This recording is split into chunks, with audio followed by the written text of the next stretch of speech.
बच्चों, मेरा नाम है मोहित और आपका स्वागत है हमारे यूट्यूब चैनल हिस्ट्री चैंपियन में। तो जैसा कि आप जानते हो, आपका जो पेपर होने वाला है प्राचीन काव्य, जिसमें आदिकाल व भक्ति काल से संबंधित अपन अध्ययन करते हैं, उसका जो जितने भी महत्वपूर्ण प्रश्न है सारे के सारे मैं करवा रहा हूँ। उसका जो अगला महत्वपूर्ण प्रश्न है, अलंकारों के प्रकारों की विवेचना कीजिए तथा उदाहरण सहित अनुप्रास व रूपक अलंकार को स्पष्ट कीजिए। तो अलंकार क्या होती हैं उसके बारे में बताना है और उदाहरण के साथ आपको अनुप्रास व रूपक अलंकार के बारे में भी बताना है। काफी ज्यादा महत्वपूर्ण प्रश्न है, इसको अपन अच्छे से पढ़ने वाले हैं। अलंकार का शाब्दिक अर्थ होता है आभूषण या गहना। तो अगर अपन अलंकार को अच्छे से पढ़ें तो उसका शाब्दिक अर्थ क्या होता है आपके सामने, आभूषण या गहना। जो अलंकार को किस रूप में जाना जाता है शाब्दिक अर्थ में, आभूषण या गहना। आभूषण या गहना ही क्यों कहा जाता है आपके, क्योंकि जो जिस तरीके से आपके सामने आभूषण होता है, वो कोई भी स्त्री हो गई या कोई भी पुरुष होता है, जब उसको वो धारण करता है तो उसके सौंदर्य के चार चांद लग जाते हैं। उसी तरीके से जब आप कोई भी साहित्य की रचना करते हो, कोई भी काव्य को लिखते हो, और अगर उसमें आपने अगर सही से अलंकारों का उपयोग कर दिया तो क्या होता है आपके सामने उसके चार चांद लग जाते हैं। वो आपको देखने में बहुत ही ज़्यादा सुंदर और व्यवस्थित नजर आता है।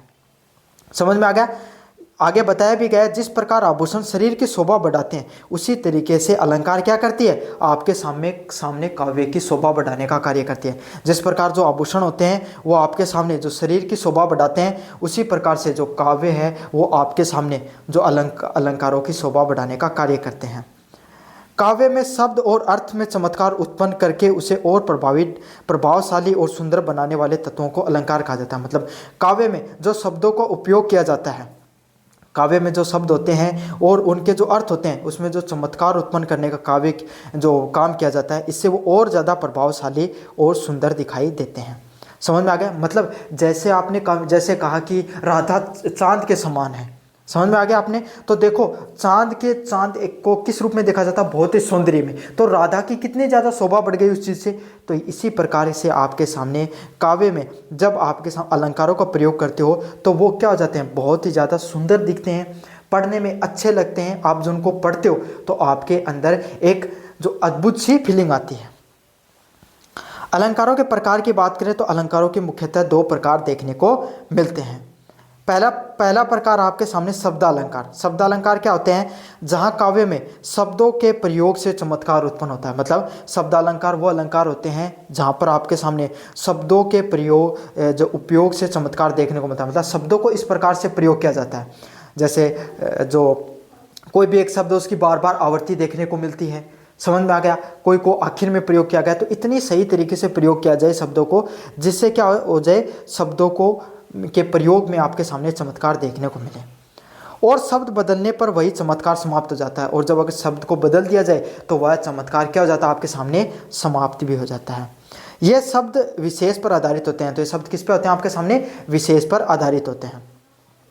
शब्दालंकारों की बात करें, अनुप्रास, यमक, श्लेष, व्युत्कृति व जो अनुरुक्ति प्रकाश अलंकार है। मतलब जैसे अनुप्रास अलंकार है, कोई शब्द की बार बार प्रयोग किया जाता है, उसी प्रकार से यमक, श्लेष, व्युत्कृति और पुनरुक्ति जो प्रकाश जो अलंकार है, उनका इसी रूप से जाना जाता है। उनको किस में जाना जाता है, शब्दालंकार में जाना जाता है। मीन्स शब्दों को बार बार प्रयोग किया जा रहा है, जिससे उनकी जो वाक्य काव्य है उसकी जो प्रभाव है उसमें पड़ जाता है।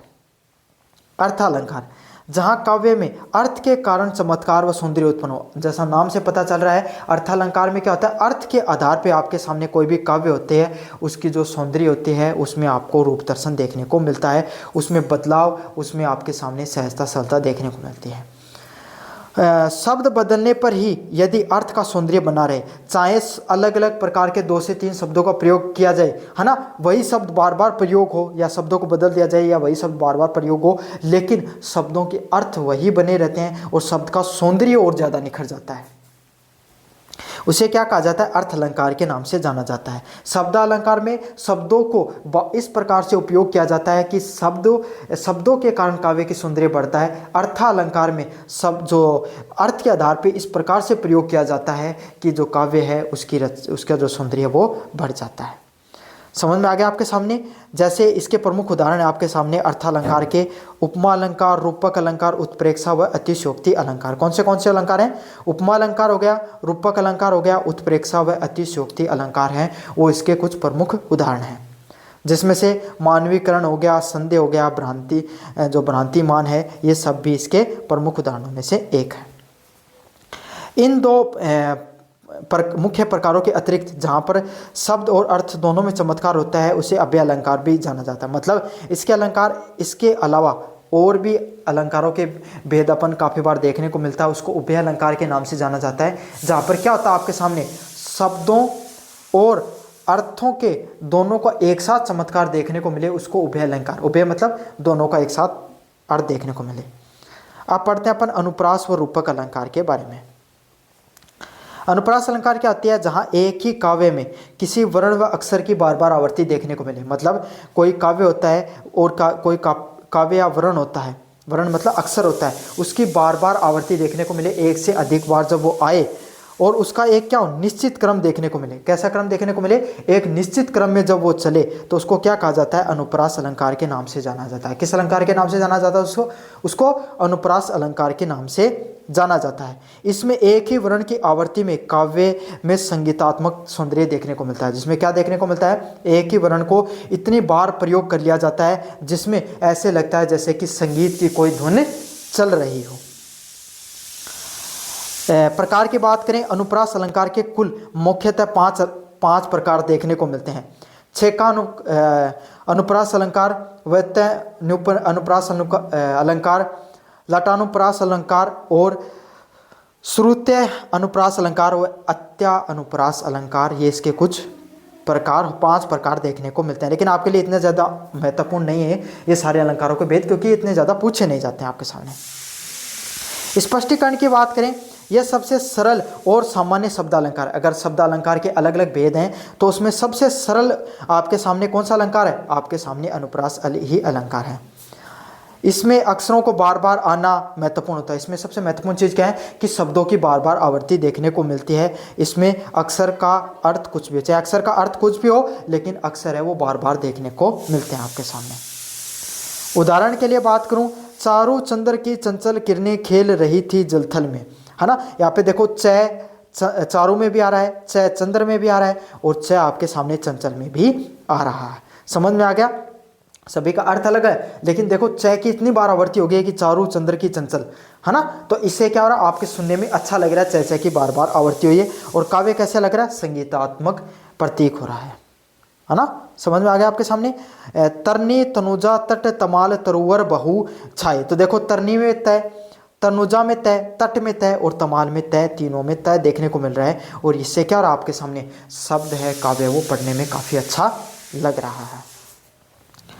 अगले वाले अलंकार की बात करें, कौन सा, रूपक अलंकार। रूपक अलंकार का क्या होता है, जहाँ उपमेय की उपमान से तुलना की जाए। मतलब उपमेय कौन होता है, जिसकी तुलना की जा रही। जैसे चांद की राधा की चांद से की जा रही थी, तो किसकी की जा रही थी, यहाँ पे राधा की तुलना की जा रही थी, तो राधा उपमेय होती है और जिसकी तुलना की जाए। और उपमान क्या है, यहाँ पर उपमान मैंने बताया राधा चांद के समान है, इसका मतलब चांद को क्या है, उपमान देखने को मिलता है, जिससे तुलना की जाए। जो सर्वश्रेष्ठ चीज होती है वो उपमान होती है, समझ में आ गई। और जो चीज थोड़ी कम होती है, कमतर होती है, उसको बढ़ा चढ़ा के पेश किया जाता है, उसको उपमेय के नाम से जाना जाता है। का अभेद आरोप किया जाता है, अर्थात उपमेय और उपमान एक ही मान लिया जाता है। जिसमें क्या बताया गया, जैसे मैंने बताया राधा चांद के समान, अब दोनों सर्वश्रेष्ठ चीज है चांद, और उसको क्या मान लिया गया, राधा के समान मान लिया गया, उपमेय को उपमान के रूप में मान लिया जाता है। उसको क्या कहा जाता है आपके सामने, उसको रूपक अलंकार के रूप में जाना जाता है। इसमें उपमा के वाचक शब्द होते हैं, जैसे सा, सी, से, सम। तो ये आपको कैसे पता चलेगा कि ये रूपक अलंकार है, इसमें कुछ शब्द होते हैं, सा, सी, से, सम है, वो देखने को मिलते हैं। जिसमें क्या होता है, आपके सामने उपमेय को उपमान का रूप दिया गया है। स्पष्टीकरण की बात करें, रूपक में यह वही है, यह ही है का भाव होता है, और जिसमें उसे समान, यह उसके समान है कि का नहीं तुलना न करके सीधा रूपकता देखने को मिलती है। इस लाइन को आप छोड़ देना थोड़ा सा। अगले वाले उदाहरण के रूप में देखें अपन, चरण कमल बेंदो हरि राय। यहाँ पर क्या किए गए, जो चरण होते हैं, चरण को क्या मान लिया गया, कमल के समान मान लिया गया है। समझ में आ गया आपको। जो चरण कैसे हैं, कोई भी व्यक्ति के कमल के समान है, तो यहाँ पे चरण क्या आपके सामने थोड़ी कमतर चीज है, कमल अच्छी चीज है, तो कमल को क्या उपमान है यहाँ पर, और चरण है वो क्या उपमेय के रूप में दिखाया गया है।